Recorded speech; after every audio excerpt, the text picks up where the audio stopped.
दोस्तों नमस्कार, मेरे YouTube चैनल दिनेश सी कोठारी पर आप सभी का स्वागत।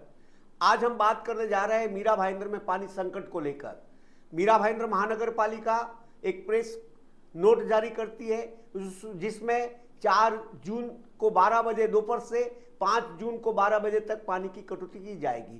तो ये शुरुआत, क्या ये पानी संकट और ज़्यादा बढ़ने वाला है? क्या ये पानी कटौती 31 अगस्त 2026 तक जारी रहेगी? क्या इससे लाखों लोग प्रभावित होंगे? लाखों लोगों पे एक्स्ट्रा बोझ पड़ेगा? और एक तरफ मीरा भाईंदर महानगर पालिका का प्रेस नोट जिसमें वो जिक्र करती है 4 जून की दोपहर से 5 जून तक पानी बंद रहने का, पानी की सप्लाई बंद रहने का, आगे से आने का।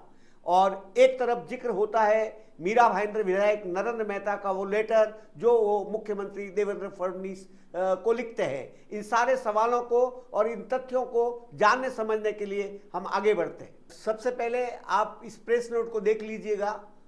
उसमें मीरा भाईंदर महानगर पालिका जो जिक्र कर रही है उसके अनुसार एल नीनो और आईओडी का प्रभाव, कम बारिश की आशंका, एमआईडीसी के जाबुल जल शुद्धिकरण केंद्र का रखरखाव कार्य, 4 जून की दोपहर 12 बजे से 5 जून की दोपहर 12 बजे तक पानी आपूर्ति प्रभावित रहेगी, मानी पानी आएगा ही नहीं आगे से। नागरिकों से पानी बचाने की अपील करती है महानगर पालिका इस प्रेस नोट के जरिए। इन बातों का जिक्र इसलिए भी जरूरी कि राज्य सरकार की ओर से एक सूचना जारी होती है, एक आदेश जारी होता है जिसके अनुसार राज्य स्तर पर 31 अगस्त 2026 तक पानी की कटौती की जा रही है। उसी संदर्भ में मीरा भाईंदर महानगर पालिका को 2 मुख्य स्रोत से पानी मिलता है, स्टैम्प प्राधिकरण और एमआईडीसी से। तो वहां एक मीटिंग होती है 23 अप्रैल 2026 को। उसमें ये जिक्र होता है पानी कटौती का, और इस समय ये डेट डिक्लेयर होती है 4 से 5 जून की।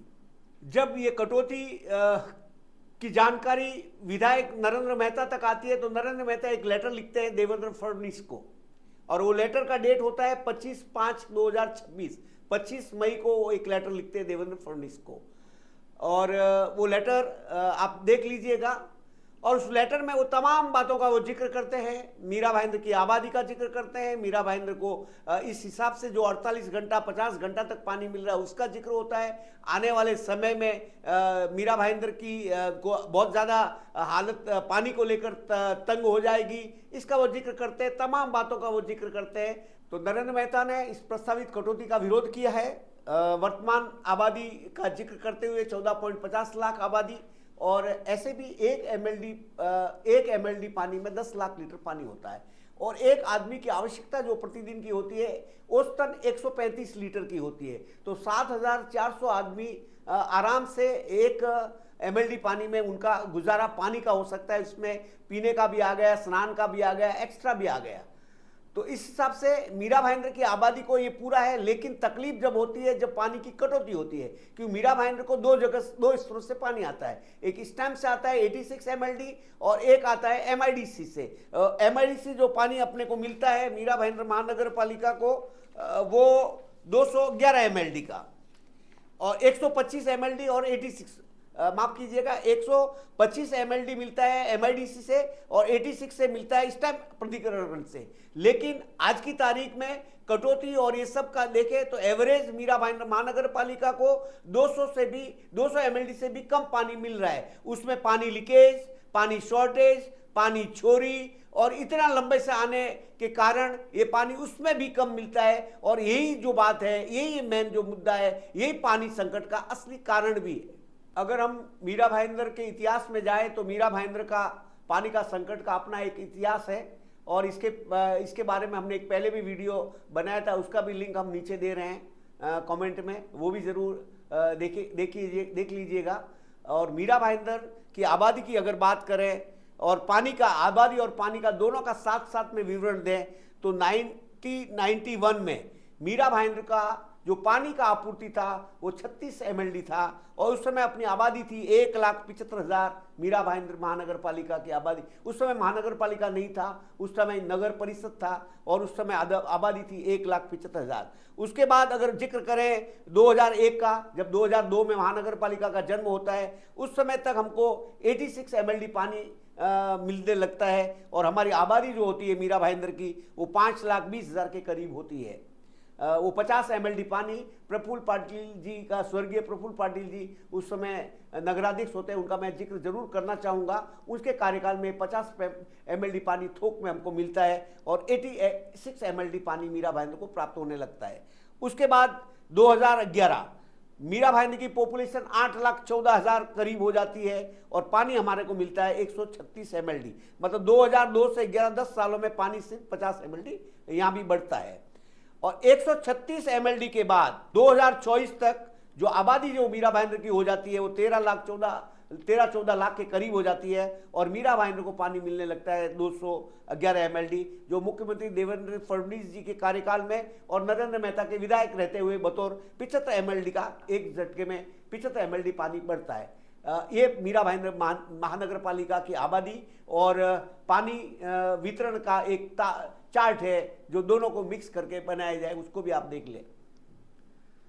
अब आने वाले समय में मीरा भाईंदर महानगर पालिका को पानी की जरूरत है वो दिन प्रतिदिन बढ़ रही है और उसके अगेंस्ट में एक जो सूर्या डैम है, सूर्या जो प्रोजेक्ट है उसकी क्षमता जो है मीरा भाईंदर, उसकी क्षमता तो ज़्यादा है लेकिन उससे मीरा भाईंदर को 218 MLD पानी मिलने की गुंजाइश है या मिलेगा। ये वहाँ की करार में जो सूर्या डैम जो बने, लेकिन सूर्या डैम बनने में, सूर्या डैम का पानी आने में देरी हो रही है। पहले तो इसका जिक्र किया गया था, इसकी डेडलाइन जो थी वो 2024 थी, अब 2026 से भी आगे खिसक गई है। अब जब पानी आएगा तब तक मीरा भाईंदर की आवश्यकता भी बढ़ेगी, लेकिन आने वाले बहुत कम समय में ये एक उम्मीद है कि सूर्या डैम का पानी मीरा भाईंदर की जनता को उपलब्ध होगा। राज्य सरकार के आदेश अनुसार 31 अगस्त तक पानी कटौती ये जरूरी भी है। जलवायु का संकट या जलवायु परिवर्तन वास्तविक है या जल प्रबंधन करना प्रशासन की जिम्मेदारी है, ऐसे बहुत सारे बिंदुओं पर गौर करें तो ये कटौती, इस कटौती को एक तरह से जायज भी ठहराया जा सकता है। लेकिन दूसरी ओर मीरा भाईंदर के विधायक नरेंद्र मेहता ने जो लेटर लिखा है वो मुख्यमंत्री को, बतौर मुख्यमंत्री को अपील किया है कि मीरा भाईंदर की कटौती को आप रोकिएगा या रोकें। अब आगे क्या होता है, क्योंकि फिलहाल तो मीरा भाईंदर महानगर पालिका ने 3 तारीख या 2 तारीख को एक प्रेस नोट जारी करके बता दिया है कि 4 और 5 तारीख को पानी की कटौती होगी, मतलब आगे से पानी नहीं आ रहा है। और उस संदर्भ में भी मीटिंग हुआ था, ये मीटिंग लगनी चाहिए थी, लेकिन अब आगे क्या होता है ये देखने वाली बात रहेगी। कुल मिलाकर देखने जाए तो मीरा भाईंदर महानगर पालिका जो लगभग 5,000 करोड़ की महानगर पालिका है, उसका अपना एक बजट है, 15 लाख की आबादी है, लेकिन पानी की अगर बात करें तो मीरा भाईंदर आज भी इस टाइम पे और MIDC पे डिपेंड है और आगे सूर्या प्रकल्प पर डिपेंड होगा।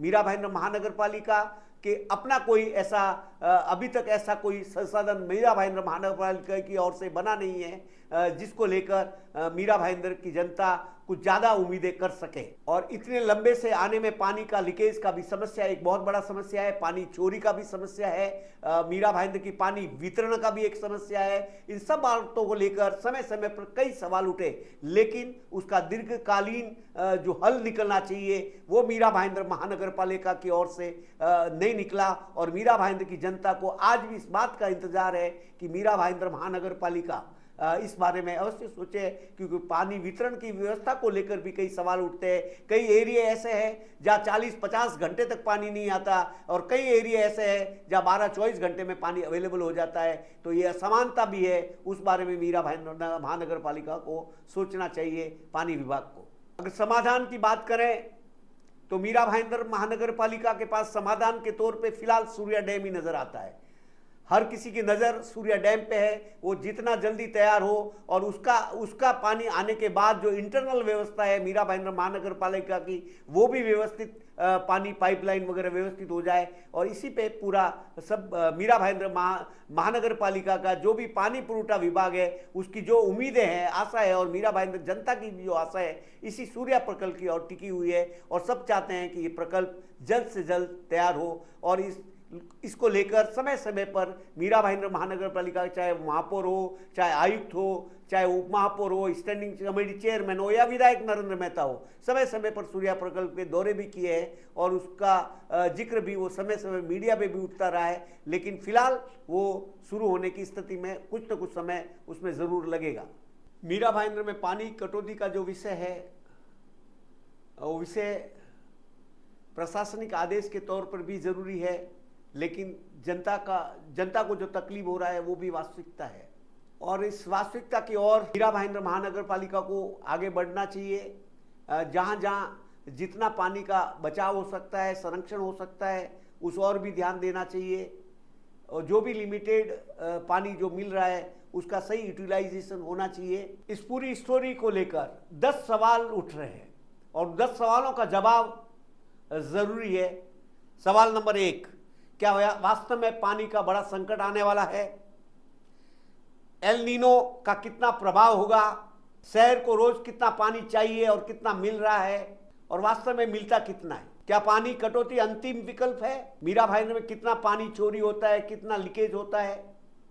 क्या मनपा के पास कोई वैकल्पिक योजना है? अगले 5 वर्षों में मीरा भाईंदर महानगर पालिका एरिया में पानी की स्थिति क्या होगी? अंत में मेरे दर्शकों से ये निवेदन कि आप अपने कमेंट बॉक्स में ज़रूर रखें, अपनी राय दें और आपके एरिया में पानी की क्या स्थिति है उसका भी कमेंट बॉक्स में ज़रूर से भी लिखें। मेरे यूट्यूब चैनल को लाइक करें, सब्सक्राइब करें और वीडियो अच्छा लगे तो उसे फॉरवर्ड भी करें। धन्यवाद, आभार, शुक्रिया।